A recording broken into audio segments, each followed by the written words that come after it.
Mas mapapahamak ako, inay, kung hindi ako kikilos. Kaya ibigay niyo na yung hinihingi ko kung ayaw niyo maglayas ako at hindi niyo na ako makita.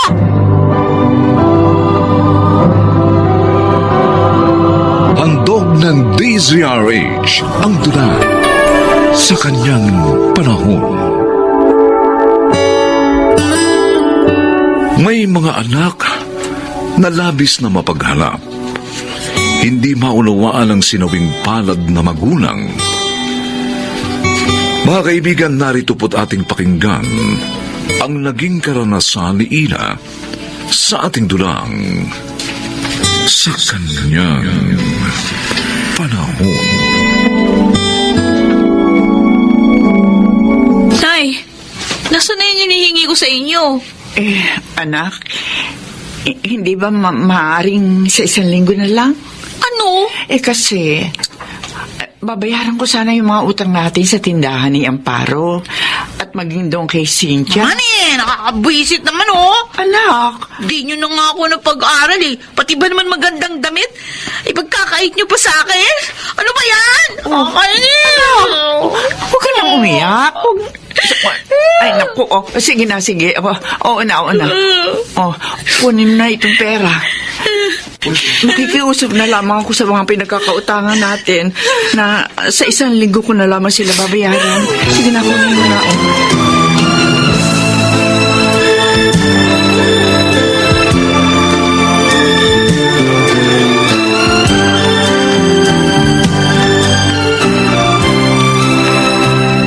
Wow! Lalo kang gumanda sa suot mong damit, Ina. Talaga? Tiyak na ikaw na naman ang mapapansin sa pupuntahan nating party. Yun naman talaga yung gusto ko mangyari, Limuel. Galing, ha? Para makita ng chismosang pupunta doon na kahit mahirap lang ako, maganda ako. At kaya rin bumili ng mga damit na tulad nun sa kanila. Siguro, mahal na naman ang bili mo sa damit na yan, no? O syempre, ayoko yatang pagtawanan ng iba. Oh, kawawa naman si Aling Olga. Mahirapan na naman siya sa pagbabudget. Hayaan mo nga siya. Nanay siya eh. Kaya kung mahirapan man, natural lang yun. Tsaka kasalanan naman niya eh. Kaya siya nahihirapan. Ha? Dahil hindi siya humingi ng sustento sa ama kong nakabuntis sa kanya. Ina, bakit ka ba ganyan sa nanay mo? Mabait naman siya. Mahal na mahal ka. At ginagawang lahat para mapasaya ka. Ay kaso nga, kulang pa rin yung mga ginagawa niya. Kulang pa rin? Kaya nga nagagalit ako.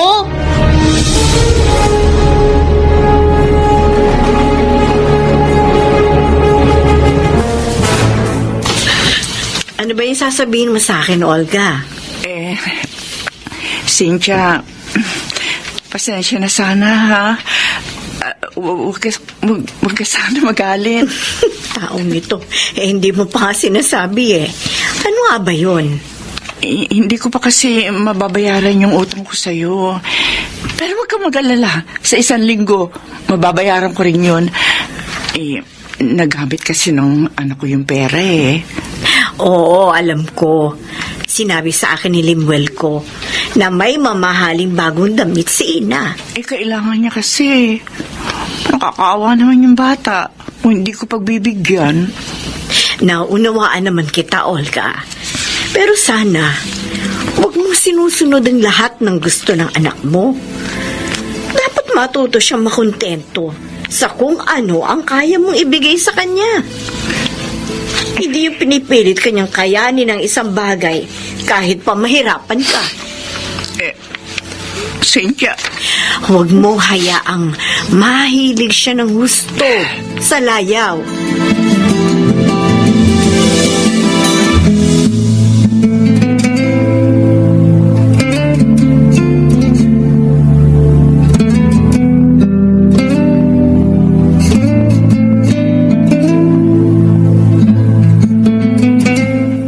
anak, halika nang kumain. Bumili ako ng pininyahang manok. Masarap yun. Wala akong gana. Kaya na lang kumain. Bakit na naman ba? May problema ka ba? Hindi naman ako nawalan ng problema mula na magkaisip ako.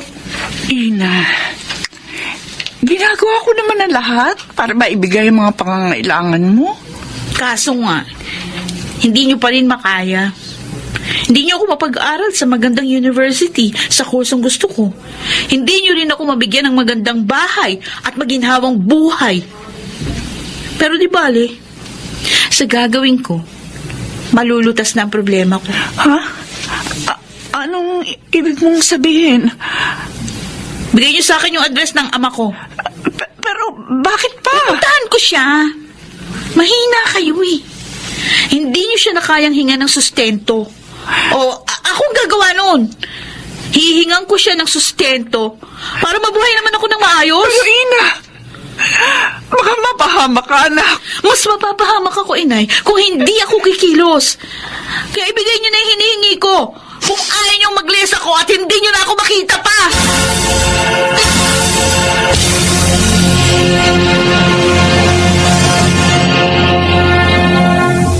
Ibig niyong sabihin na Aling Olga, umalis si Ina? Oo, Limuel. Pupuntahan daw niyang kanyang ama. Oh, Wala naman siyang awa sa'yo. Iniwan ka pa. May sakit ka. Tatakot ako, Cynthia. Baka hindi na ako balikan ng anak ko. Sa klase ng nakabuntis sa'yo, tiyak na mabalik din si Ina rito. Dahil hindi niya magagawang ibigay sa anak mo ang layaw na hanap niya. Kasi nga may pamilya na siya. Mahal na mahal ko ang anak ko, Cynthia. Hindi ko kaya mabuhay na wala si Ina. Aling Olga, huwag mo kayong umiyak.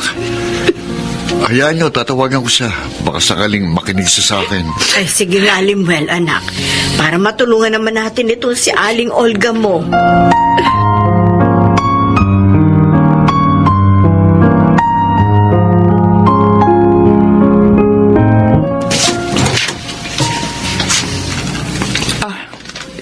Cynthia, ikaw pala. Namalengke ako kanina. At nakita kong wala ka pa rin sa pwesto mo. Kaya pinuntahan na lamang kita dito sa bahay mo. Parang wala akong lakas magtrabaho. Hindi mo wala sa isip kong anak ko. Olga, may maganda akong sasabihin. Bakit? Nakausap naman ni Limuel mo si Ina ko? Babalik na ba sa akin ang anak ko? Ay, hindi yun. Hindi nga makontak ni Limuel ang cellphone ng anak mo eh. Diyos ko. Ano na kaya nangyayari sa anak ko? May pera pa kaya siya? Nag-aalala na ako sa kanya, Cynthia. Kalimutan mo muna sandali ang problema mo. Dahil dito, sa sasabihin ko, magkakapera ka ng malaki at mababago mo na ang buhay ng anak mo. Talaga? Paano? Sabihin mo. Madali lang. Ikukwento mo lamang sa TV kung paano mo dinala ang iyong pagiging ina kahit na maraming pagsubok sa buhay.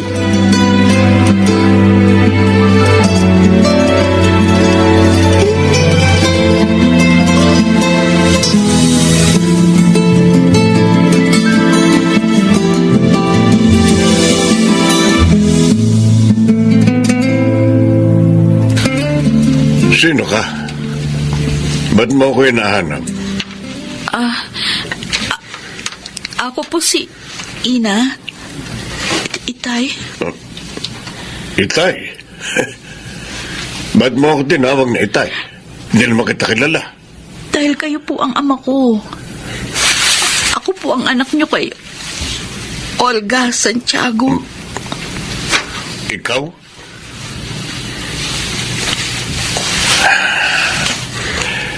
Matagal na kaming hiwalay ng iyong ina. Iniwan niya ako na malaman niya may pamilya ako. Ba't ka na pa rito? Inutusan ka ba niya? Hindi po. Kusa ako nagpunta dito. Kasi gusto ko kayong makita. So ngayon, nagkita na tayo. Hindi po ba kayo natutuwa na makita ako? Alam mo, Iha, matagal ko nang nalimot ang nanay mo. Ang inaasikaso ko na lang ngayon, ang pamilya ko, ang mga anak ko. Hindi po ako kayang bigyan ng maayos na buhay ni inay. Hindi nga po ako makapag-college. Masyado siyang mapagmalinis.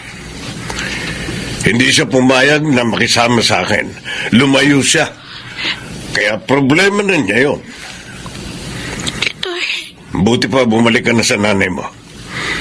Baka makita ka pa rito ng asawa ko, magalit pa yun. pero... Umalis ka na!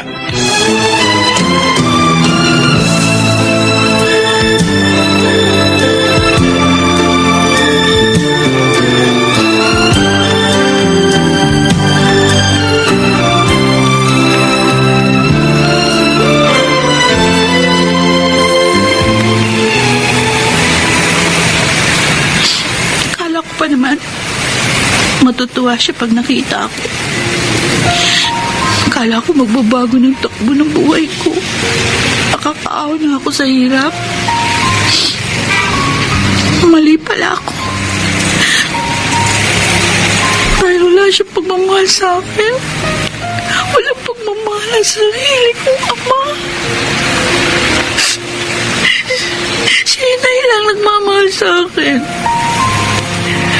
Pero nagawa ko pa siyang saktan at iwan. Inay, ano itong nagawa ko sa inyo? Paano pa ako ngayon babalik sa atin?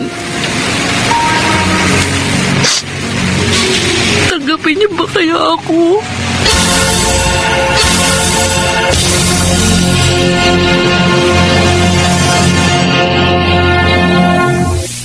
Ay, nay.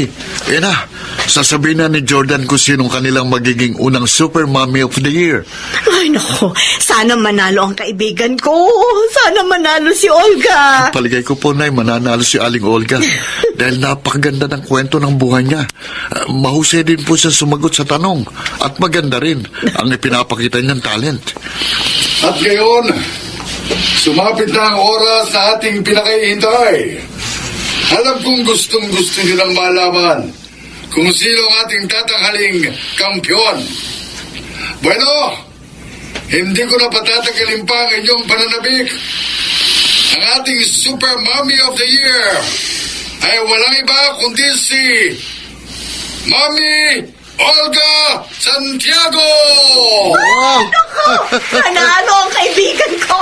Nanalo si Olga. Sabi ko na sa inyo, nay, sayang, narito sana si Ina para nakita niyang tagumpay ng nanay niya. Mami Olga, baka may gusto kang sabihin. Ayan, nay, pakinggan natin. Oh, sige. Maraming salamat po sa inyo, Sir Jordan, at sa inyo pong programa. Binigyan niyo po ng pagkakataong magtagumpay ang isang mahirap at single mom na katulad ko. Tunay na hindi dapat mawala ng pag-asa ang mga single mom na nanonood ngayon. Galing talaga ni Aling Olga.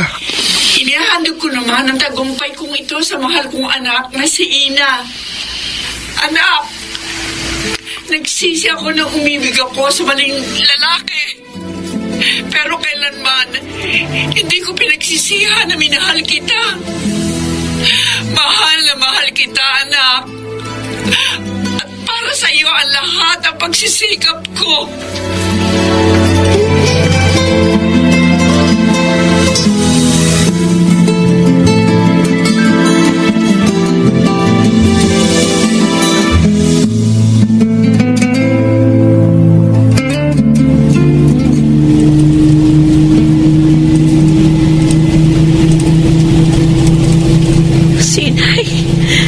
Siya yung napanood ko sa TV nitong bus na sinasakyan ko pa uwi sa probinsya. Sumali siya sa isang contest sa TV at nanalo. Ang galing ng inay ko. Ang galing-galing niya.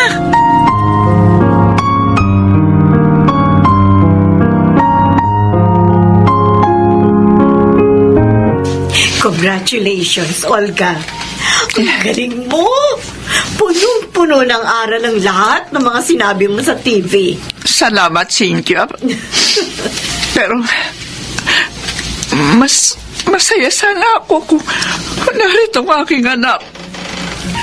Kumusta na kaya siya ngayon?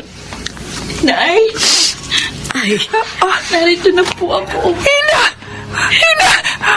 Anak ko! Anak, salamat. Nagbalik ka. iwan ko na kayo ha. Patawarin niyo ako sa mga pagkakasala ko sa inyo, Nay. Naunawaan ko na po ngayon. Tama kayo sa ginawa niyong paglayo sa aking ama. Salamat, anak. Salamat. Huwag ka mag-alala. Ngayon, mabibigyan na kita ng isang magandang kinabukasan. Gagamitin ko yung aking napanalunan upang maayos ko ang buhay natin, anak. Salamat po. Pinapangako ko sa inyo, hindi ko na po kayo paghahanapan pa. Masisiyahan na ako sa kung anong meron tayo. Basta't magkasama lang po tayo.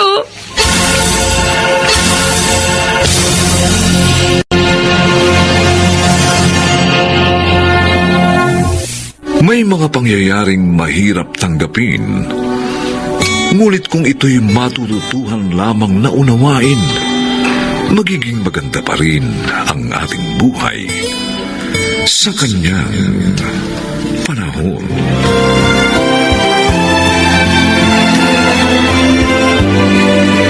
Mga nagsiganap: Rosana Villegas, Susan Robles, Chiquit del Carmen Amor, Phil Cruz, Lionel Benjamin, at Bobby Cruz. Special Sound Effects Jerry Mutia. Technical Supervision Eric Lucero at Bong Muyar. Musical Scoring Buboy Salong. Ang ating kasaysayan ay mula sa panulat ni Thelma Corporal Alcantara at sa pinagsamang direksyon ng inyong lingkod June Martin Legaspi at Bobby Cruz. Sa kanyang panahon.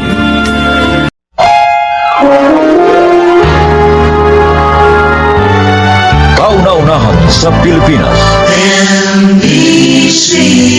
Manila Broadcasting Company. DZRH, member, kapisanan ng mga broadcaster ng Pilipinas.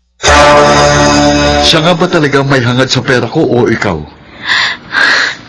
Kenneth, Baka naman gusto mong mahulog ang loob ko sa'yo. Nang sa ganon, ikaw ang ligawan at pakasalan ko.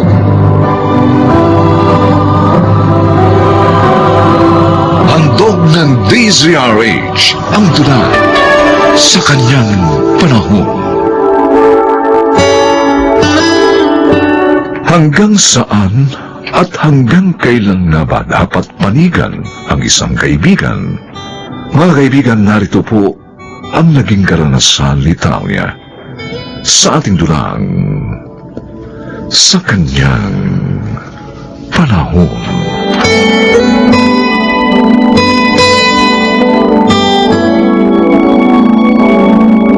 Ang ibig mo sabihin, hindi mo talaga mahal si Kenneth, Cindy? Okay, best friend naman kita kaya magtatapat ako sa'yo. Talaga, wala akong damdamin sa kanya, Talia. Kaya pala, hanggang ngayon hindi mo pa rin pinuputol ang relasyon mo kay Brandon. Kasi siya talagang mahal ko. Pero bakit ka pakakasal kay Kenneth? Dahil sa pera niya, ano pa? Kapag nakakuha na ako ng maraming pera sa pangit na yun, iiwan ko na siya. Pero Cindy, masama ang gagawin mo. Sisirain mo ang kahalagahan ng kasal. Sasaktan mo pa si Kenneth. Ang importante sa akin, maging maligaya ako. Kami ni Brandon. At mangyayari yun kapag nakuha ko na ang pera ni Kenneth na pangit.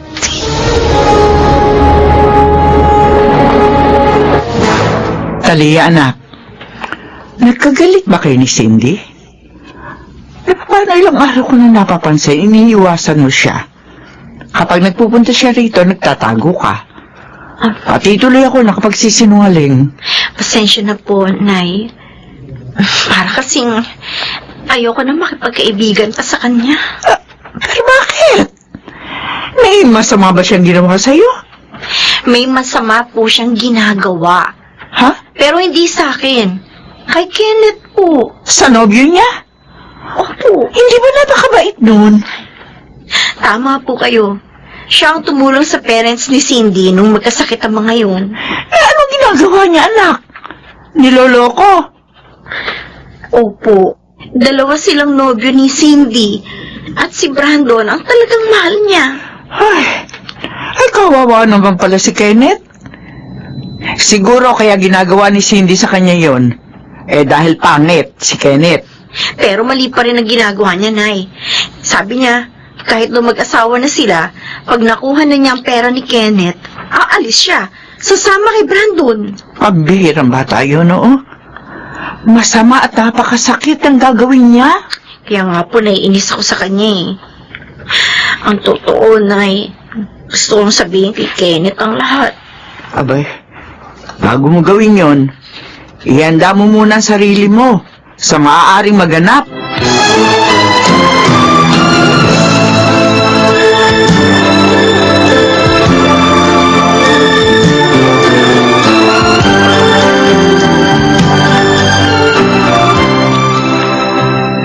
Napasyal ka, Talia.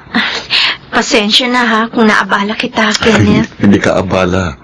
Kaibigan ka ng mahal ko, kaya kaibigan na rin kita. Kenneth, Oh, bakit parang malungkot ka? May problema? Sabihin mo, baka makatulong ako. ang bait mo talaga.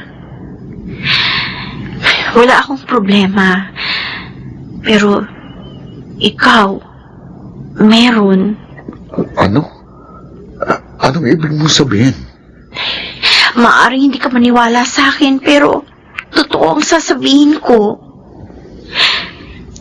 Kenneth, hindi ka talaga mahal ni Cindy. Niloloko ka lang niya. Talia, ano bang pinagsasabi mo? Totoo yun. Inamin niya sa akin. Pera mo lang ang gusto niya.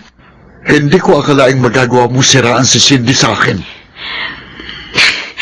Kenneth, hindi ko siya sinisiraan. Nagmamalasakit lang ako sa'yo. Oh? Siya nga ba talagang may hangad sa pera ko o ikaw? Kenneth, Baka naman gusto mong mahulog ang loob ko sa'yo. Nang sa ganon, ikaw ang ligawan at pakasalan ko.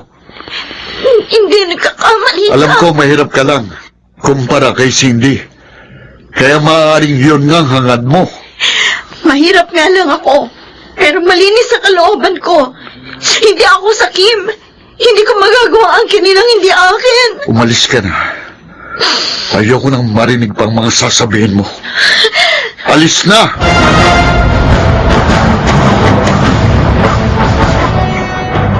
Ikaw pala, Cindy. Lagya! Cindy! Traitor ko! Cindy! Bakit mo sinasaktan ang anak ko? Traitor ang anak niyo, Aling Carmina? Akala ko kaibigan ko siya. Yung pa ipapahamak niya ako kay Kenneth? Mali naman kasi ang gagawin mo. Sisirain mo buhay niya para lang mabuo ang sayo. Teka!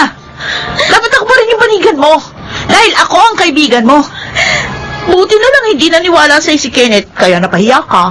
Hindi sa kinakampihan ko ang anak ko. Pero hindi talaga tama ang gusto mong gawin. Wala na kayo doon. Mula ngayon, hindi ko na kayo kikilalaning lahat.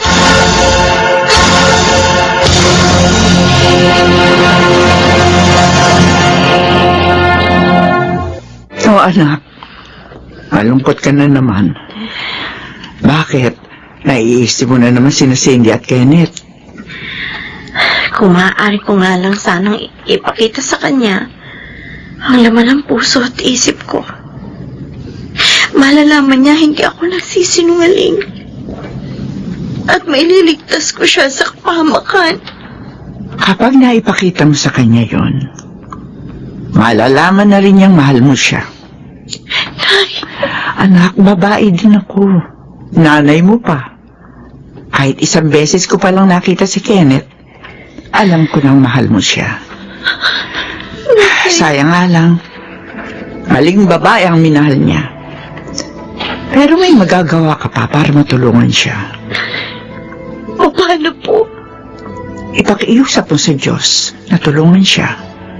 Kahit na hindi para sa'yo, kung hindi para sa kanyang sariling kaligtasan.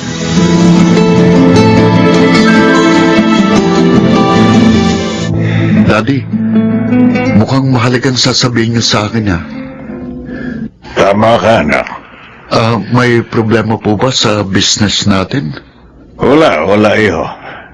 Pero, sa buhay mo may problema. Ako? Anong ibig niyo sabihin? Aminin ko, narinig ko mga sinabi sa iyo noon ni Talia, ang best friend ng nobyo mo. Kaya pinasubaybayan ko si Cindy. Ginawa niyo yun? Oo, para sa iyong kapakanan. Naisip ko, wala namang mawawala kung susubaybayan ko si Cindy. At wala kayong nalaman, di ba, Daddy? You're wrong, son. Ako? Nakikita mo hawak kong sobrang ito? O yan. Nariyan ang mga larawan ng nobya mo. Nakasamang sweet na sweet ang isa pa niyang nobyo na nagngangalang Brandon. Hindi, Daddy. I'm sorry, son. Pero totoo mga sinabi ni Talia. Piniperahan ka lang ni Cindy. Brandon, honey. Halika na. Nakahanda na pagkain. Kain na tayo. Ang bango ah. At saka, wow. Parang ang sarap naman niya. Siyempre naman. Basta't nandito ako sa apartment na inuupahan natin, palagi kitang ipagluluto para naman ganahan ka at marami kang makain. Talagang kaganahan ako. Lalo na sa'yo. Mamaya na yan. Kakain pa tayo eh. Unahin muna natin yun. Makakapaghintay naman ang pagkain. Ay, ang Brandon. Mamilis kita. Dahil nadalang lang pagkikita natin. Pagkasal na kayo ng pangit na si Kenneth. Oo nga, no? Dahil syempre, kailangan papaniwalain ko siya sa drama ko para makakuha ko ng maraming pera sa kanya. Yun eh. Ay! Kenneth! Mausay ka talaga sa drama, Cindy. Napakasakit na itong ginawa mo sa akin. Minahal kita. Pinagkatiwalaan. Yung pala, hindi ka naman karapat-dapat. Kenneth, sandali. Magpapaliwanag. Ay!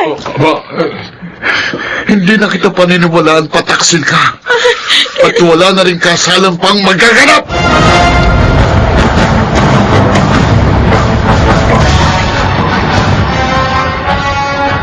Bakit ka nalulungkot?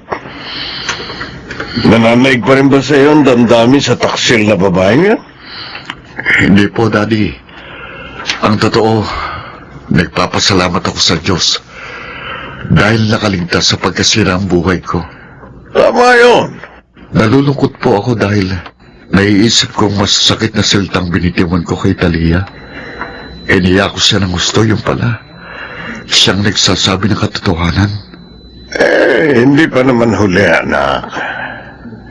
Bakit hindi mo siya puntahan? Humingi ka ng paumanin sa kanya. Palagay niyo, mapapatawad niya ako? Sa ilang ulit kong pagkakita sa kanya, masasabi kong mukha siya mabait at ang pagmamalasakit niya sa iyo ay nagpapakita lang na mabuti ang kanyang kalooban. Kaya naniniwala ako, mapapatawad ka niya.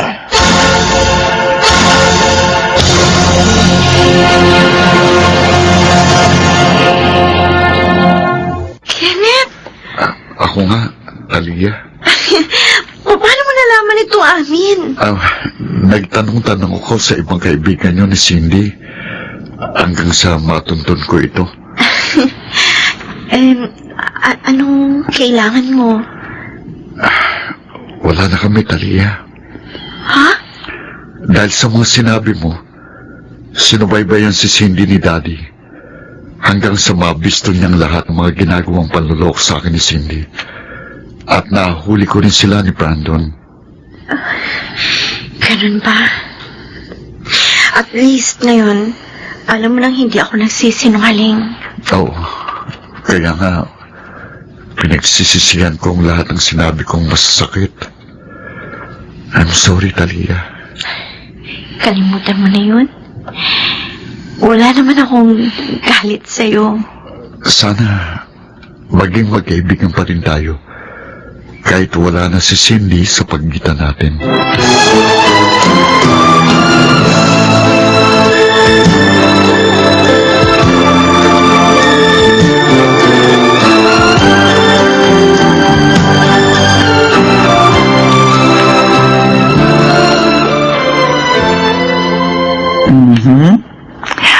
Ang ganda ng ngiti ng dalaga ko, ah.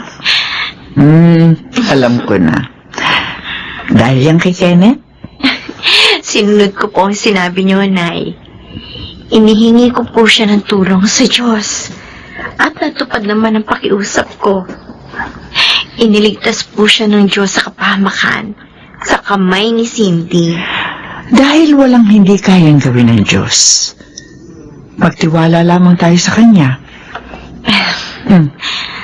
Ano nga palang balak mo ngayon? Makikipagkaibigan pa rin po ako kay Kenneth. Mabait naman po siya eh. Paano kung ligawan kanya? Alam ko na po ang gagawin ko, Nay. Alam ko na. Ilalapit ko uli sa Diyos. Para tama lamang ang aking maipasya.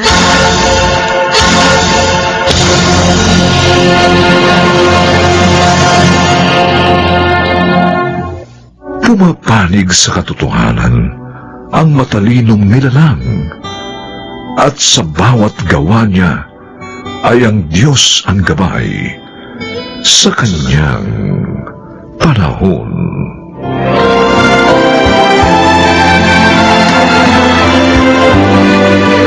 Mga nagsiganap: Susan Robles, Rosana Villegas, Chiquit del Carmen Amor, Phil Cruz, Bobby Cruz, at Lionel Benjamin. Special Sound Effects Jerry Mutia. Technical Supervision Eric Lucero at Bong Muyar. Musical Scoring Buboy Salonga. Ang kasaysayang ito'y mula sa panulat ni Telma Corporal Alcantara at sa pinagsamang direksyon ng inyong lingkod June Martin Legaspi at Bobby Cruz sa kanyang panahon. Huwag ka magsalita ng ganyan!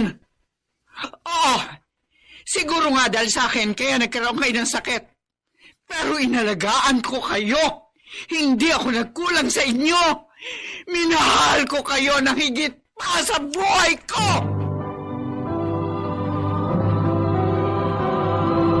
Handog ng DZRH ang dula. En su tiempo. In His time. Sa kanyang panahon.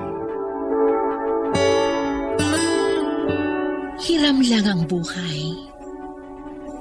Kaya dapat pahalagahan.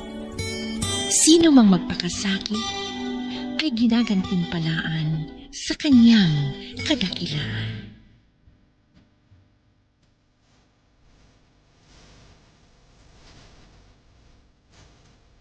Sa kanyang panahon. Sa kanyang panahon.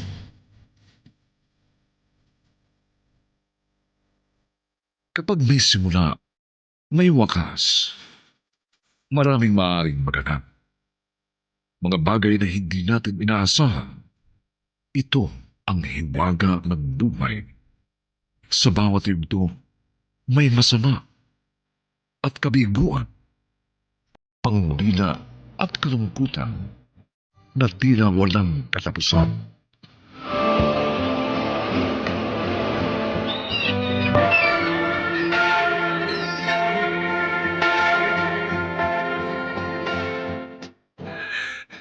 Panginoon, Laan akong magdusa sa kasalanang nagawa.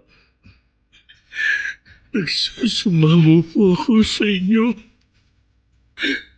Pakain niyo ko sa tamang... Mananaig ang matuwid, mangingibabaw ang kaligayahan, at maghahari ang kapayapaan. Dahil walang mahirap, walang mayaman, lahat ay pantay-pantay sa kanyang panahon. Mark! Mark, anak, bakit nangyari sa iyo to? Oh, Diyos ko! Bakit niyo hinahayaan to mangyari sa mga anak ko? Masakit po yung biglaang pagkawala ni Kuya Mark. Pero kailangan po natin magpakatatag. Jim, nagdurugong ilong mo. Oh, Diyos ko! Anak! Sandali! Hindi po! Ito hindi po. Punasan mo yan. Ayan. Anong pakiramdam mo? Ha? Nahihilo ka ba, anak? May kumikirot ba sa katawan mo? Ma, ayos lang po ako. Nagdugo lang po ang ilong ko kasi medyo mainit po dito sa sementeryo. Oh, sige na. Halika na. Umuwi na tayo. Total, kanina pa nailibing ang kuya niyo. Ako na magtutulak ng wheelchair mo, Jim. Salamat, Kuya Ted. Tayo na po, Ma.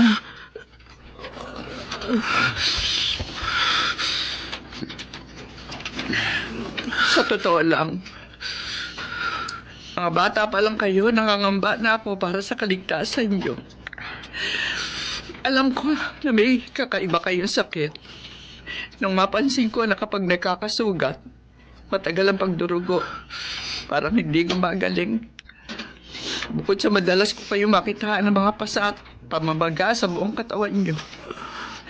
Kaya ginawa ko lahat ng klase ng pag-iingat para hindi kayo maaksidente at masugatan. Pero nahandong pa rin yung kaba sa dibdib ko. Huwag po kayong mag-alala, Ma.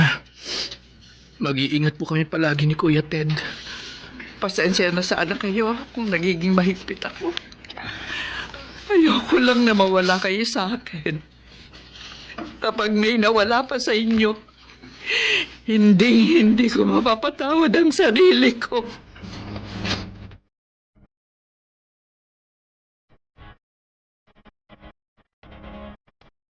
Papalag ka sa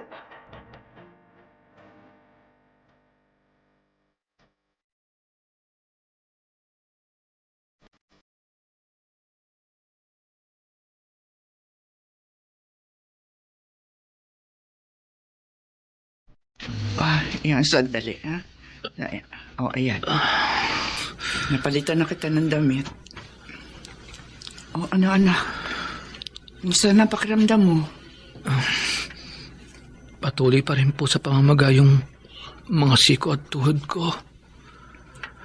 Parang mas dumami pa po yung mga pasa sa katawan ko. Huwag kang mag-alala. Hindi ka pababayaan ng Diyos. Mawawala din yung mga pasa at pamamaga sa katawan mo. Basta nandito ako para alagaan ka, anak. Salamat po, Ma. Kahit na malalaki na po kami, inaalagaan niyo pa rin po kami. Basta palagi niyong tatandaan ng Kuya Ted mo.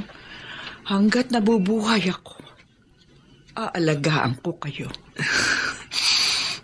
Ma, nandito po si Papa. Ditas, pasensya ka na kung hindi ako nakarating sa libing ni Mark. Buti naman napadalaw ka, Manoy. Kumusta na kayo, mga anak? Ayos lang po ako, Pa. Si Jim naman po, ayan, no? Kahit ganito po ang kalagayan ko, kaya ko pa po. Huwag po kayong mag-alala ni Mama sa akin. Ditas, kung papayag ka, palagi ko nang dadalawin ang mga anak natin. Gusto kong tumulong sa pag-aasikaso mo sa kanila. Okay lang naman sa akin yon, Manoy. Pero ang tanong, okay ba yun sa pamilya mo? Oo. Nasabi ko na kay Ophelia at pumayag siya. Alam ko, marami akong pagkukulang sa inyo. Ted, Jim, pero sana, hayaan niyo akong makabawi sa inyo, mga anak.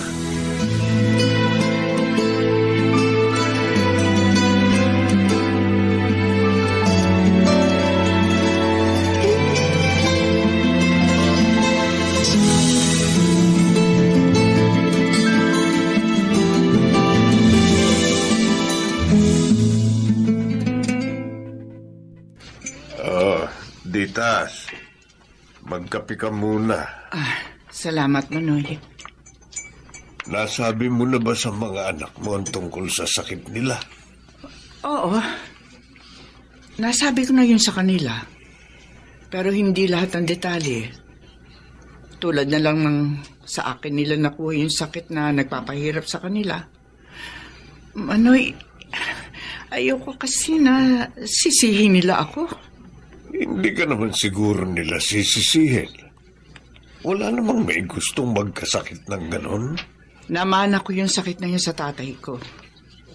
Yun nga lang, mga lalaki lang ang naaapektuhan ng hemophilia. Walang kaso sa mga babae pero naipapasa nila ang sakit na yun sa mga anak nila. Kapag nalaman nila na ako ang dahilan ng paghihirap nila, baka maging abot hanggang langit ang pagsisisi nila na ako pa ang kanilang naging ina. Huwag mong isipin yan. Hindi ka kailanman nagkulang sa mga anak mo. Inalagaan at minahal mo sila. Naging mabuti kang ina sa kanila. Kaya walang rason para sisihin ka nila sa kung ano man ang nangyayari sa kalusugan nila.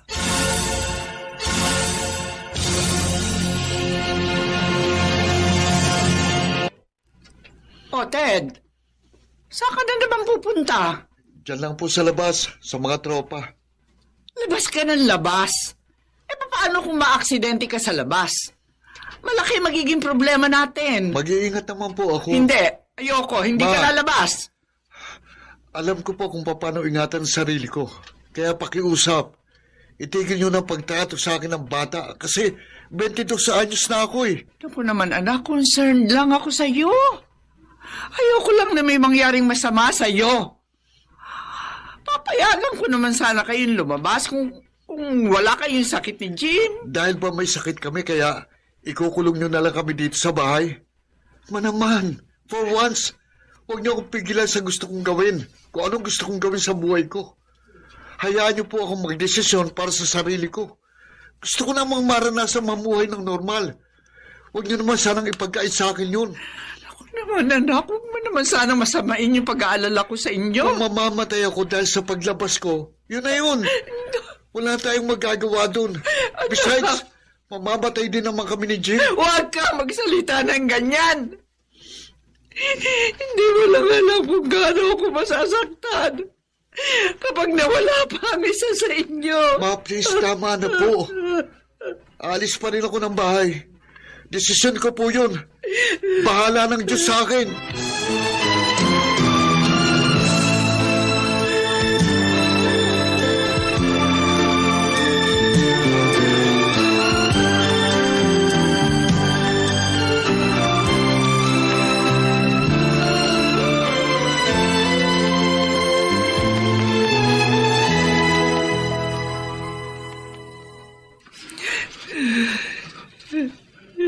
Ma, bakit po kayo umiiyak? Gising ka na pala. O anak, anong pakiramdam mo? May masakit ba sa katawan mo? Ayos lang po ako. Nalulungkot lang po ako kasi umiiyak na naman po kayo. Please, Ma. Lakasan po ninyo ang loob niyo. Hindi ko kasi maiwasang umiyak. Lalo na kapag nakikita kita sa ganyang kalagayan mo. Pero kapag nakikita ko po kayong umiiyak, nawawalan po ako ng lakas ng loob. Ma, ayoko pong nasasaktan kayo. Dahil sa akin, Kaya kayo nagkasakit ng ganyan. Ano pong ibig mong sabihin? Yung sakit nyo, hemophilia ang tawag dyan. Namana nyo yun sa akin. Magagamot pa po bang sakit namin? Patawarin mo ko, anak. Pero walang gamot sa sakit na naipasa ko sa inyo. Ano po? Ganon. Kayo pala may kasalanan. Kaya nagkasakit kami ng ganito. Ted, anak! Kuya Ted, huwag mong sisihin si Mama. Wala siyang kasalanan. Kundi dahil sa sakit na yan, edi sana hindi tayo nagdurusa ng ganito. Kung bakit ba kasi kayo pang naging nanay namin?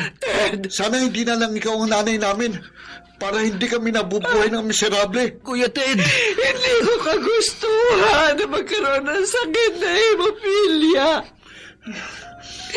Naman ako ito sa tatay ko, sa lolo nyo.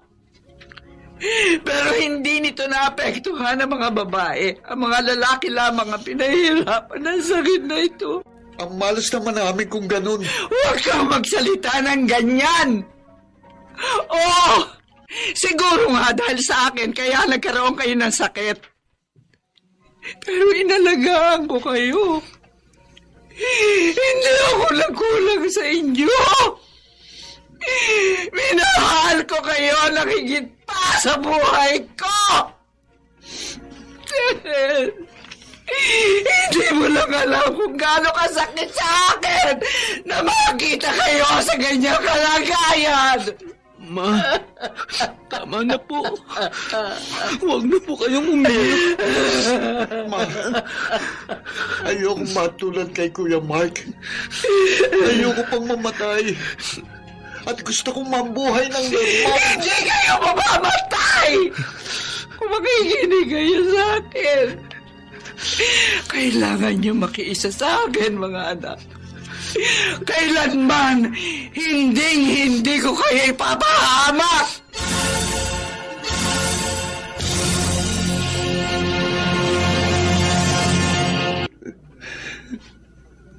Ted? Anak? O bakit hindi ka pa bumabangon? O bakit ka umiiyak? At saka bakit puro dugo yung damit mo? Ma, tingnan niyo po mga tudat sa akong namamaga. Diyos ko. Sinubukan kong bumangon at tumayo pero napakasakit po. Nagdurugo din pong ilong ko kanina. Huwag ka na matakot, anak. Pagdating ng papa mo, dadaling ka namin sa ospital.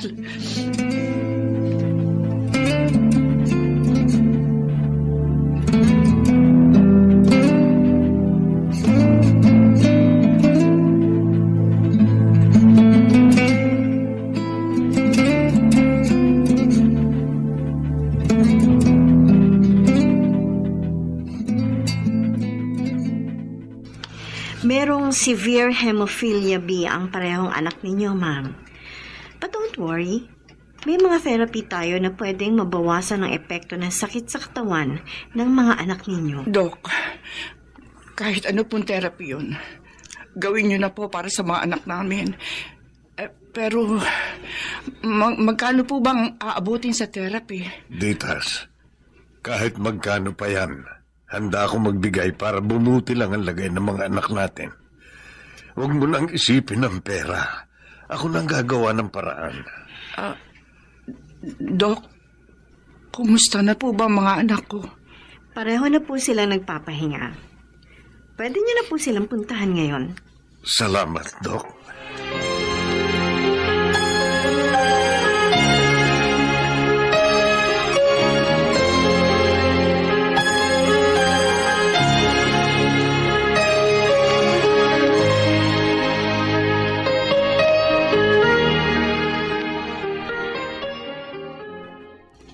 Ted, anak, eto na yung pagkain mo. Kumain ka na. Ma, sorry po. Patawarin niyo po ako kung sinisi ko po kayo dati. Sa sakit namin magkakapatid, pinagsisisihan ko po kung hindi ako naging mabuting anak sa inyo. Anak, pinatatawad na kita. Hindi man tayo nagkakasundo paminsan-minsan. Pero alam kong isa kang mabuting anak. Naiintindihan kita kung gusto mong magkaroon ng normal na buhay. Narealize ko na may mali din ako. Sa sobrang takot ko na mawala kayo ni Jim sa akin, kaya diniktahan ko ang mga buhay niyo. Hindi ko kayo hinayaang magdesisyon para sa inyong sarili. Pero magbabago na yun ngayon, Ted. Ma, salamat po sa lahat-lahat. Kundi dahil sa pagmamahal niyo, siguro baka matagal na kami sumuko ni Jim. Mahal na mahal po namin kayo.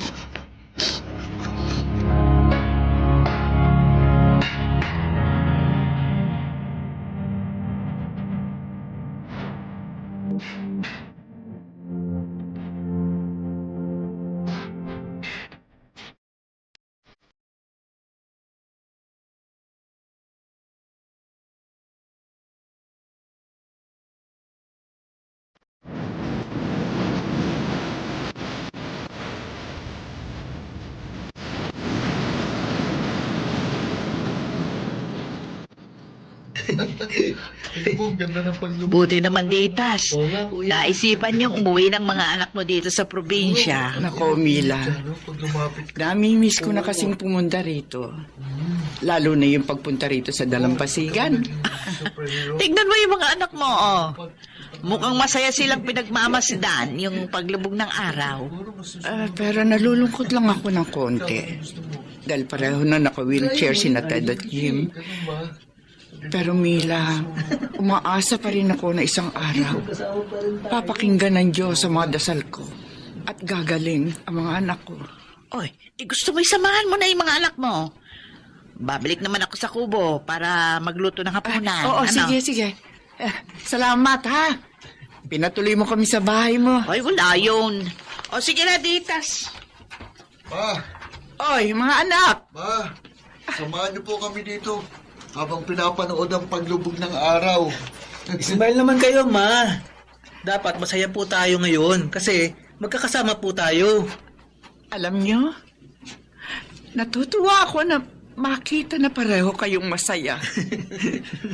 Hindi po hadlang ang hemophilia para maging masaya kami ni Jim.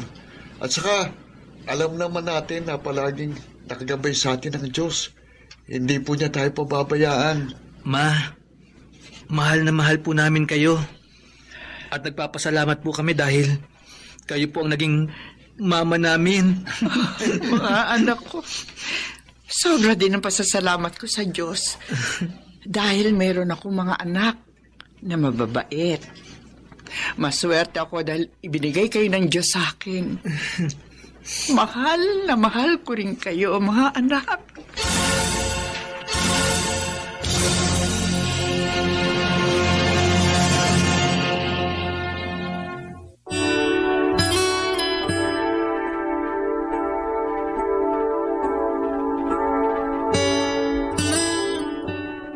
Hindi hadlang ang sakit para maging masaya at mabuhay ng normal ang isang tao. Basta manalig lamang tayo sa Panginoon at magpasalamat sa mga taong lubos na nagmamahal at nag-aalaga sa atin. Sa Kanyang panahon.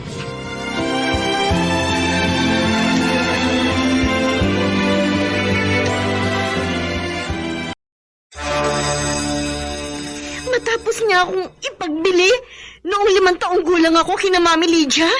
Dinig na dinig ko nang hinga niya ng pera si na Mami. At nang bigyan siya, mabilis niya tinanggap.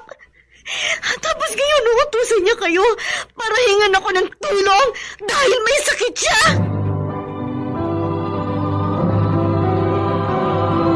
Handog ng DZRH ang dula. En su tiempo. In His time. sa kanyang panahon. Hiram lang ang buhay. Kaya dapat pahalagahan. Sino mang magpakasakit ay ginagantimpalaan sa kanyang kadakilaan. Sa kanyang panahon.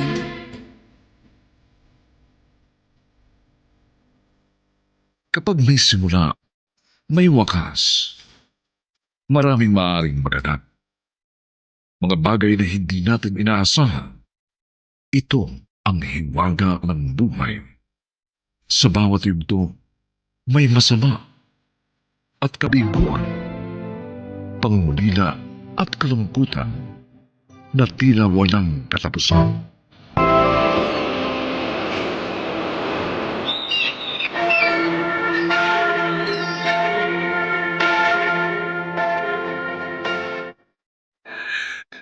Panginoon, laan akong magdusa sa kasalanang nagawa. Nagsusumamo po ako sa inyo. Akayin niyo po sa tamang landas.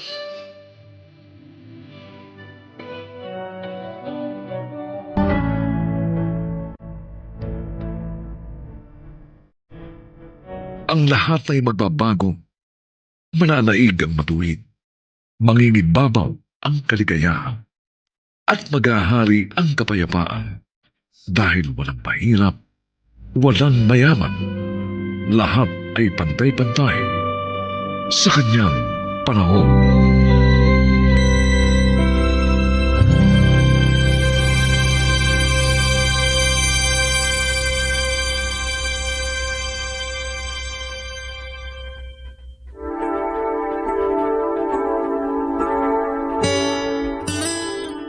May mga taong kahit may mapait na nakaraan, ay nabibiyayaan pa rin magkaroon ng magandang kinabukasan. Mga kaibigan, narito po ang naging karanasan ni Odessa sa ating dunang sa kanyang panahon.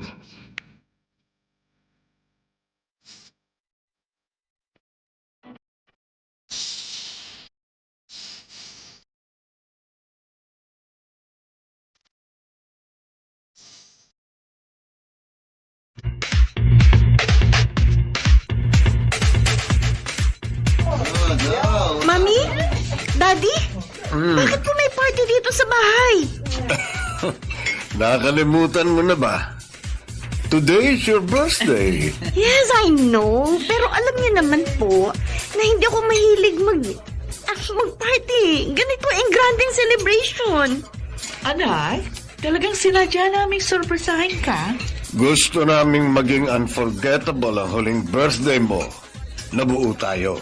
Yes. Kaya ginawa namin ito. Huling birthday? Bakit naman po huli? Mag-aasawa ka na, anak, di ba?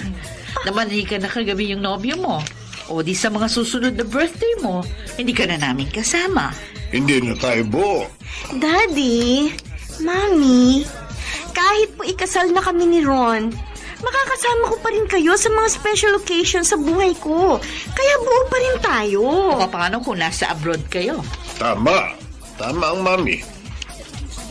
O kaya kung mawala kami ng mami mo, o ako. Dad, hindi po kayo mawawala. Ang lakas-lakas niyo ni Mami. Anak, hayaan mo na lang kami. Ngayon lang naman ito eh. At saka, hindi ka naman mananalo sa amin. Oo nga. Salamat po, Mami, Daddy.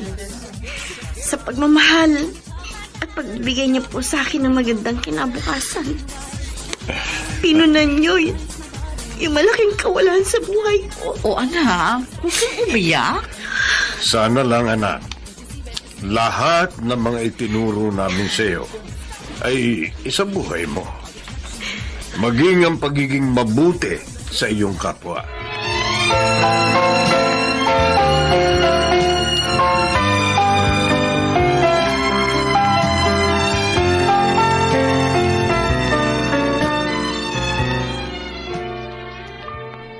Mabuti naman. isinama niyo ako sa mga abay sa kasal ninyo ni Ron. Dahil kung hindi niyo ginawa yon, magtatampo talaga ako sa inyo, lalo na sa iyo, Odessa. Susto naman. Ikaw pa ba naman ang mawawala? Ikaw yata ang paborito kong pinsan. Salamat. Kailan ba ang eksaktong kasal? 3 months from now, Kuya Rodel. Ayos! Mahaba pa ang time ko para maghanap ng pangregalo. Uy, salamat Salamat? Saan? Dahil tulad ni na Mami Lydia at Daddy Arman, naging mabait din kayo sa akin. Kayo ni na Tita at Tito, inari mo akong pinsan. Kahit ampun lang ako. Nagsenti ka na naman. Kasi, mabait ka rin. Hindi ka sakit ng ulo kina Tito Arman. At saka, ako lang naman ang anak ni na Mami at Daddy.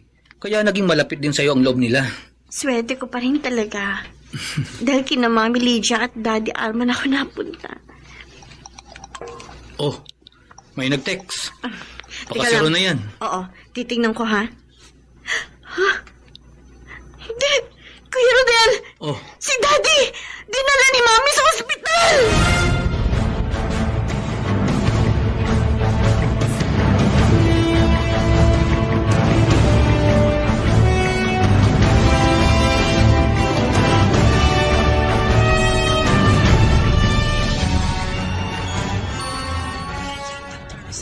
Mami, ano po nangyari kay Daddy? Hindi ko alam. Nakita ko na lang siya na walang malay nung lumabas ako sa sala. Ang sabi ng doktor, posibleng inatake sa puso ang daddy mo.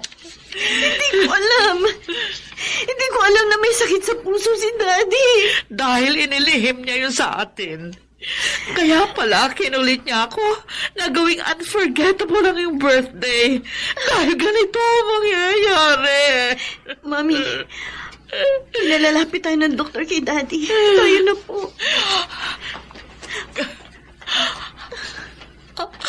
Arman. Lydia, Arman. pasensya na. Mauuna na ako. Huwag ka namang magsalita ng ganyan. Huwag kang umiyak. Magkikita pa rin naman tayo doon. Arman. Tsaka, nariyan naman si Odessa. Odessa. Daddy. Ikaw nang bahala sa mami mo, ha? Daddy. Arman. Huwag mo sana siyang pababayaan. Mangako ka sa akin, ha? Opo, Daddy. Mangako po.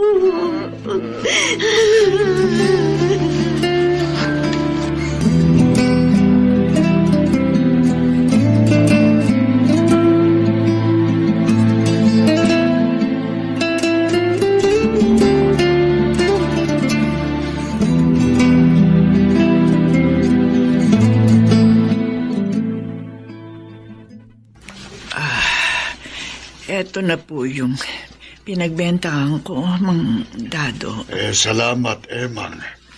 Parang napagod ka ng husto, Nanghihina na naman po kasi ako. Dapat kasi, magpahinga ka muna sa pagtitinda sa palengke, kahit ilang araw lang. Kung gagawin ko yun, paano po ako Huwag mabubuhay? kang mag-alala. Kung 2 hanggang 3 araw lang naman, kaya ka naming tulungan ng asawa ko. Kami na ang bahala sa pagkain mo. Basta't magpahinga ka lang, ha? Po, maraming salamat po, Mang Dado. Napakabait niyo sa akin ni Aling Nita. Mabait ka rin naman, kaya dapat na tulungan lang. Teka, pero may pinagtatakan lang kami sa iyo. Ano po yun? Nasaan bang pamilya mo? Bakit hinahayaan ka nilang mag-isa lang?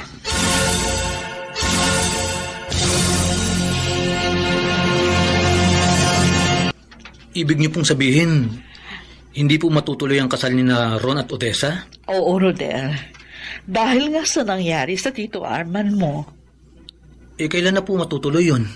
ang sabi ni Odessa, sa 1 taon na lang daw. Maghihintay pa po pala ng medyo matagal si Ron. Mabuti naman po pumayag siya. Mabuting anak din naman si Ron, tulad ni Odessa. Kaya hindi naging mahirap sa kanya natanggapin ang pasya ng iyong pinsan. Swerte niyo po talaga kay Odessa, tita. Kahit wala na po si Tito Arman, may makakasama pa rin kayo. Tama ka. Sabi pa nga ni Odessa, hindi niya ako iiwan ng iisa, kahit makasal na sila ni Ron.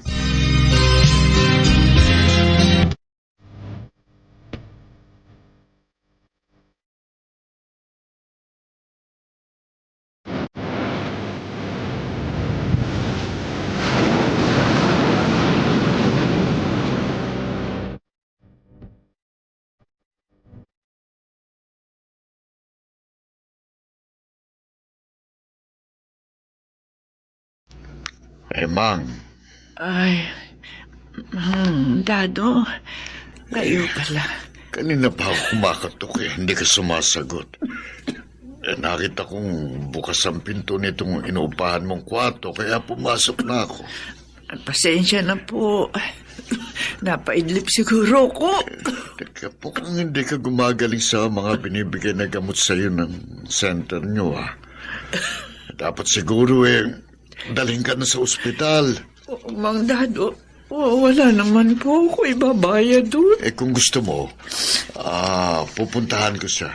Total, nasabi mo naman sa akin kung nasaan siya. Hindi po, wag po. Ha? Nakakahiya lang Tsaka, baka hindi rin niya ako pansinin.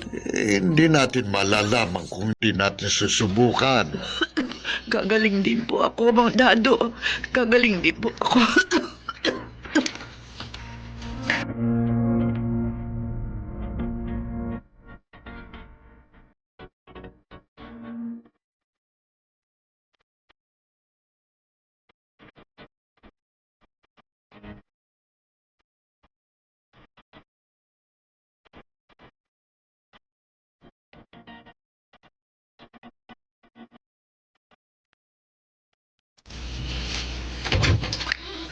Magandang araw po. Magandang araw din naman. Sino sila? Dito po ba nakatira si Odessa? Anak ko siya. Anong kailangan niyo sa kanya? Mami? Mami, alis na po ako. Baka gabihin ako mamaya, ha? Ay, bisita pala tayo. Anak, ikaw ang hinahanap niya. Ikaw ba si Odessa? Ako nga po. Sino po sila? Ako si Dado, ang kapitbahay ni Emang, ang tunay mong ina. Si Inay? Oo, nasa ospital siya ngayon at nangangailangan ng tulong. Matapos niyo akong ipagbili noong 5 taong gulang pa lang ako kina Mami Lydia. Dinig na dinig kong hingan niya ng pera si na Mami. At nang bigyan siya, mabilis niyang tinanggap. Ngayon, uutusan niya kayo para hingyan ako ng tulong dahil may sakit siya. Nagkakamali ka. Hindi niya alam na pupuntahan kita. Ayaw nga niyang gawin ko ito Naawa lang ako sa kanya. Kaya ko ito ginawa. Para kasing hindi na siya magtatagal.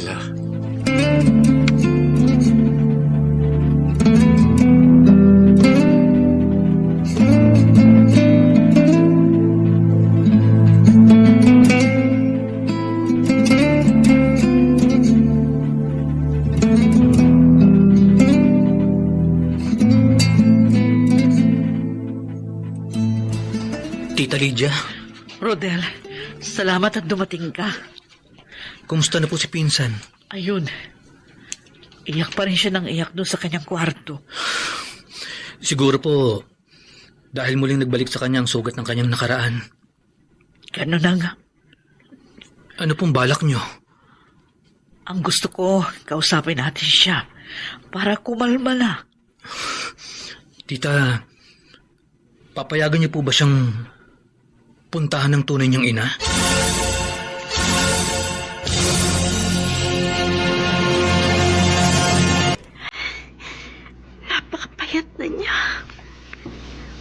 Tapos hindi ko siya nakilala. Nakakaawa nga pala siyang talaga. Nay? Sino ka? Si Odessa po. Ang inyong anak. Odessa.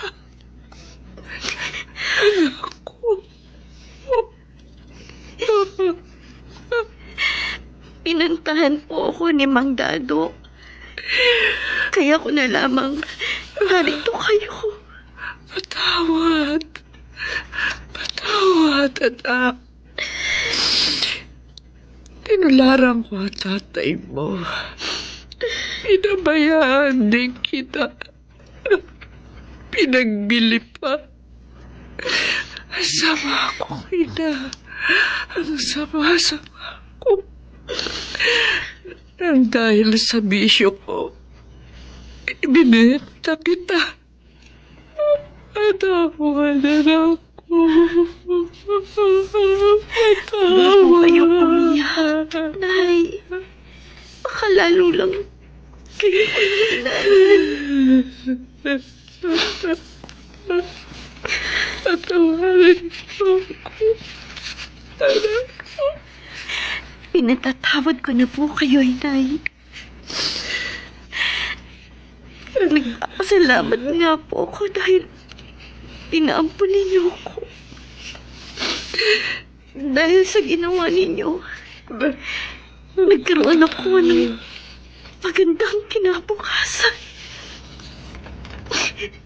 Salamat po, Nay.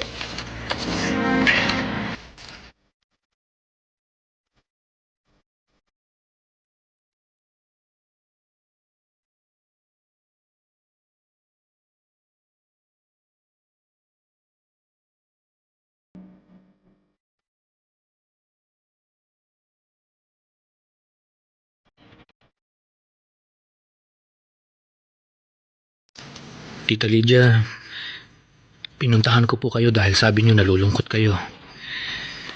Kasi nga wala si Pinsan dahil pinuntahan niya ang kanyang ina. Oo nga. Pero lampas na ang hapunan. Wala pa rin siya. Nag-aalala po kayo. Iniisip niyo na baka iwan kayo ni Odessa dahil sa kanyang ina. Kung gustuhin man niya na manatili sa piling ng kanyang ina, wala naman ako magagawa. Tama po kayo. Pero hindi po ako naniniwala na iiwan kayo ni Odessa dahil doon. Tama ka, Pinsan. Hindi ko talaga iiwan ang mahal kong mami. Odessa? Anak, dumating ka na. Opo. Ipinalipat ko po kasi si Inay sa mas maayos na kwarto. Kaya po ako natagalan. Pasensya na po, Mami. Inisip niyo pala na iiwan ko kayo. Hindi naman. Kaya lang, kasi gabi na, wala ka pa. Mami, mahal na mahal ko po kayo. At lalong naragdagan ng pagmamahal na yon nang sabihin ninyong igawad ko ang aking pagpapatawad kay Inay. Salamat. Salamat, anak ko. At saka nangako po ako kay Daddy na hindi ko po kayo pababayaan. Kaya makakasama po ninyo ako habang buhay.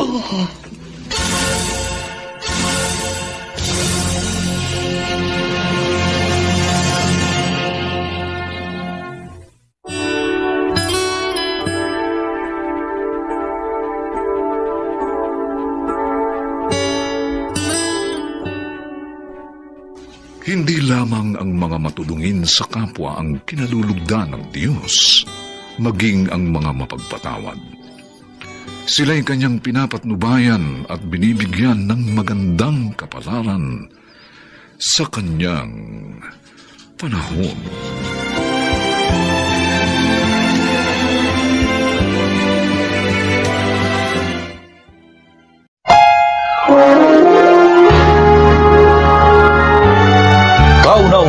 sa Pilipinas. Manila Broadcasting Company. DZRH, member, kapisanan ng mga broadcaster ng Pilipinas. Para saan pa ba kung magsisikap ako? Hindi naman ako pwedeng magkaroon ng maligayang pamilya, Kuya Jomel.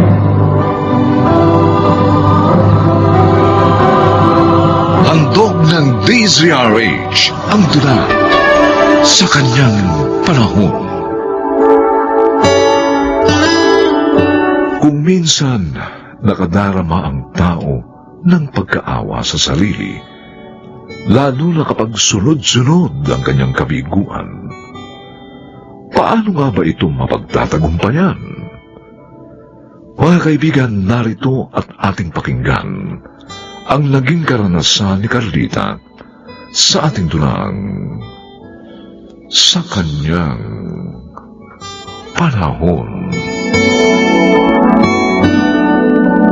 Mabuti naman. Nagkaroon ka ng panahon para dalawin ako, Greg. Pasensya ka na, Carlita. Masyado ako naging busy nitong mga nakarang araw. Binigyan ko rin ng panahon ng sarili ko na makapag-isip tungkol sa pinagtapat mo sa akin. Bakit? Anong inaisip mo?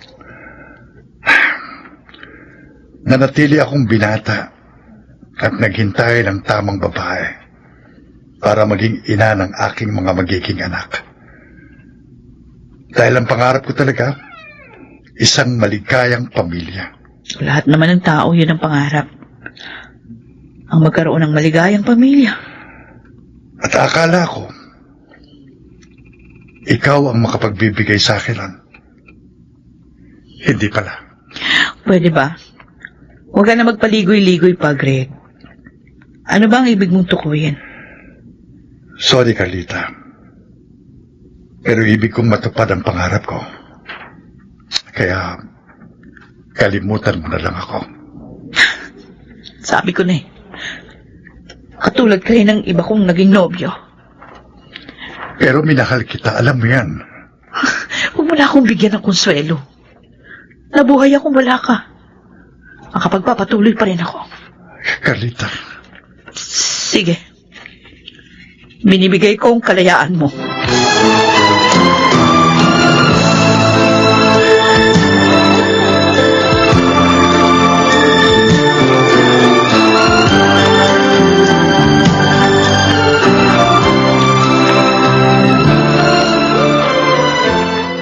Carlita, anak, bakit hindi ka pa natutulog?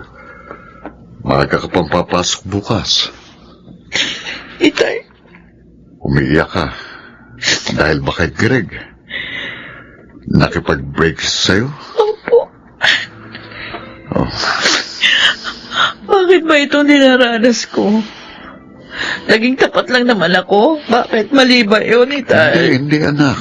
Tamang ginawa mo. Ang mga lalaking minahal mo ang siyang mali. Dahil hindi malawak ang kanilang pangunawa.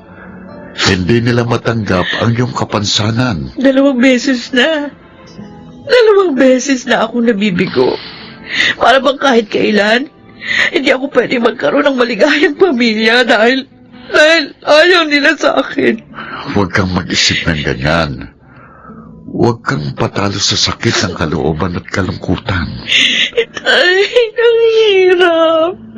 Nasaktan na naman ako. Oo, alam ko yun. Kahit pa, ipaglaban mo pa rin ang karapatan mong mabuhay ng maligaya. At makikita mo, makakamit mo rin yung balang araw.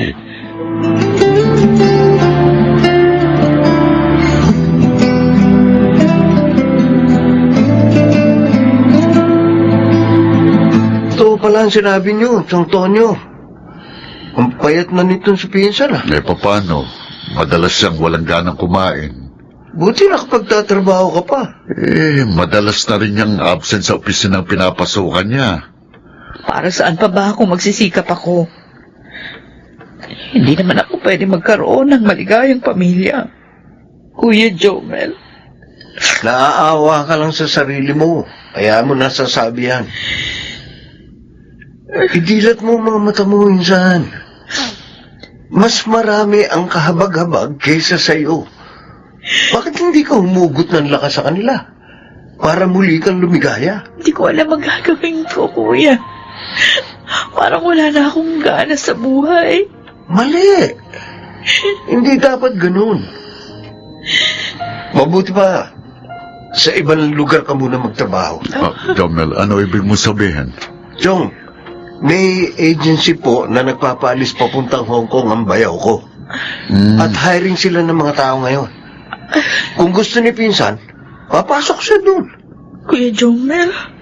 Kailangan mo mag-ibang lugar, Carlita. Para makalimot ka. Makaiipon ka pa doon.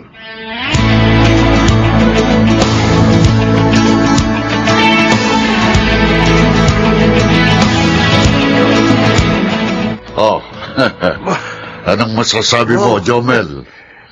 Maganda, Chong. Tiyak na matutuwa si Pinsan pag-uwi niya. Makikita na niya mga paupahan niyang apartment. At ito maganda niyong bahay. At lahat yan ay naipundar niya dahil sa tulong mo. Salamat sa iyo, pamangkin. At tulungan mong yung pinsan na makalimot sa kanyang kabiguan at sa pagkaawas sa sarili. Pinsan ko po siya. Kaya tama lang na tulungan ko. Ay, sa makalawa na nga po palang dating niya, no? Kaya maganda na po kayo. Aba, oo. Magkakaroon tayo ng salo-salo pagdating niya.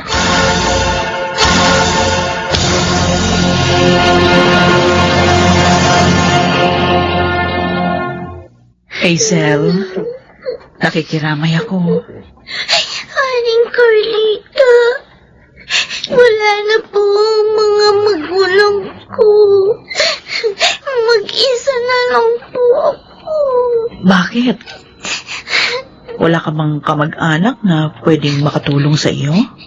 Nasa Bisaya pa parehong kapatid ni Naina at Tatay. Tinawagan ko po sila sa cellphone. Oh. Pero hirap daw po sila sa buhay. Kaya hindi raw po sila makakapunta dito. Oh, sinong makakasama mo dito sa barong-barong ninyo? Delikado sa'yo ang mag-isa rito. Paala na po. Wala naman po akong magagawa eh. Uli lang lubos na po ako.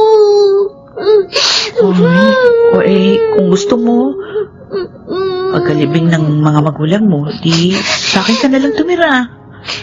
Tutulungan kitang makapag-aral. Po? Oo. Patitingnan ka pa namin. Aampunin niyo po ako?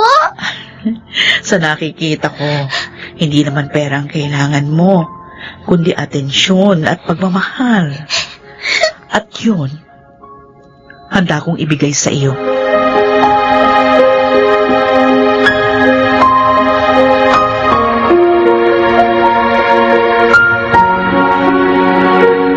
Ha? Sa makalawa ng opening ng pangalawa mong restaurant, Opo, anak? Itay. Aba, ang bilis ng pag-unlad ng negosyo mo, ah. Talagang nakabuti ang pasya ko na huwag nang bumalik sa Hong Kong. Nagkaroon pa ako ng anak sa katauhan ni Hazel. Oo nga. Sa 1 linggo ng graduation niya sa elementarya. Oo, at may award siya, ha? Kasi masipag siyang mag-aral. Mabait at napakagalang pa. Nakapangihinayang kung hindi siya magkakaroon ng magandang kinabukasan. At alam niyo ba, dahil sa kanya, naramdaman ko, buo ang aking pagiging babae.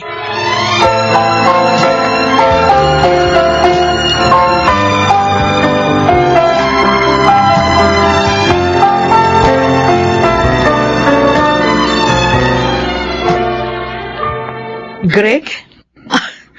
Ikaw palang sinasabi ng anak kong bisita. Anak na pala ang turing mo sa iyong ampon. Oo naman. Dahil napamahal na siya sa akin. Ay, kumusta ka na? Maraming taon din tayong hindi nagkita, ha? Eto, nakapag-asawa. Pero nagkahiwalay din. Sumama siya sa ibang lalaki. Tinala pa yung ipon namin. Ganon? Naku, I'm sorry to hear that. Carlita, nagbalik ako para dugtungan sana ang ating nakaraan. Ano? Asawa ka na, ha? Hiwalay na kami. Niloko pa niya ako. Kaya naalala mo ako? Mahal pa rin kita, Ay, Carlita. Greg. Ikaw ang pumili sa kapalaran mo. Kaya magpakatatag ka. Sikapin mong maging maligaya kung anong tama. Bakit ba ganyan ka magsalita? Dahil ba kay Hazel? Hindi ka niya mapaliligaya. Iba ang kalinga ng isang asawa at iyon ang kaya kong ibigay. Minsan mo na akong binigo. Paano pa ako maniniwala sa'yo? Kalimutan mo na gusto mong mangyari. Hindi mo ako makukumbinsi.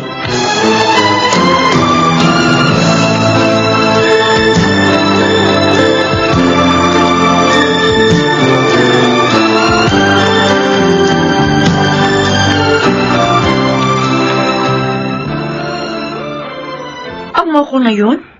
Naghahanap pa ng damay sa sinapit niya. Noon, iniwang ka niya. Dahil akala niya hindi siya magiging maligaya sa'yo. Dahil nga hindi ka maaari magkaanak. Ngayon na nabigo siya at tagumpay ka naman, gusto ka niyang balikan?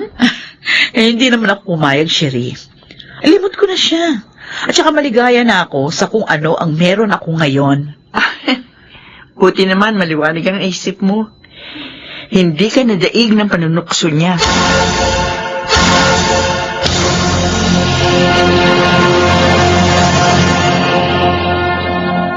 Wala pala dito si Carlita, Antonio. Oo, Sherry. Si Hazel lang ang kasama ko dito. Pinasyalan kasi ni Carlita ang pangatlo niyang restaurant. May sakit ho kayo? Hindi. Trangkaso lang ito. At saka, inaasikaso ko ng aking apo, si Hazel.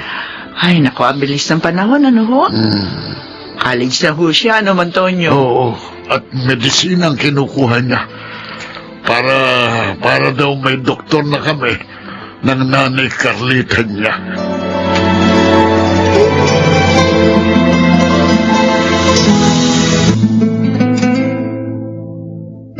Hazel, dito natin itatayo ang magiging klinika mo kapag nakagraduate ka na, anak. O, ayos na ba sa'yo ang sukat nito? Opo, Nanay Carlita. Maraming salamat po. Ikaw talagang bata ka, oo. Puro ka na lang pasalamat. Hindi ko na mabilang kung ilang beses mo nang sinabi yan. Dahil utang ko po sa inyo ang lahat ng meron ako ngayon. Hindi ko po yan malilimot, Nanay. Alam mo, Iha, naging maligaya ako nang kupkupin kita. Napunan mo kasi yung kulang sa akin. Pangako ko po, paglilingkuran ko kayo ni Lolo Tonyo. Sana, huwag mo ring makalimutan na magbahagi ng tulong at pagmamahal sa kapwa mo. Para kahit pa dumating ang panahon na dumanas ka ng kabiguan.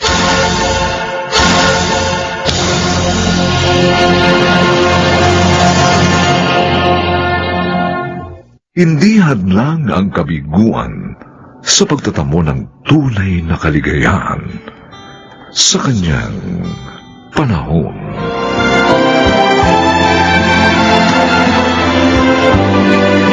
Mga nagsiganap: Rosana Villegas, Bobby Cruz, Phil Cruz, Susan Robles, Chiquit del Carmen Amor, at Lionel Benjamin.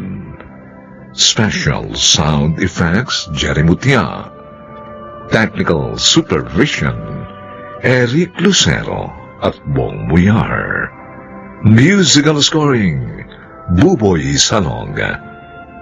Ang kasaysayang ito'y mula sa panulat ni Telma Corporal Alcantara at sa pinagsamang direksyon ng inyong lingkod June Martin Legaspi at Roberto Bobby Cruz.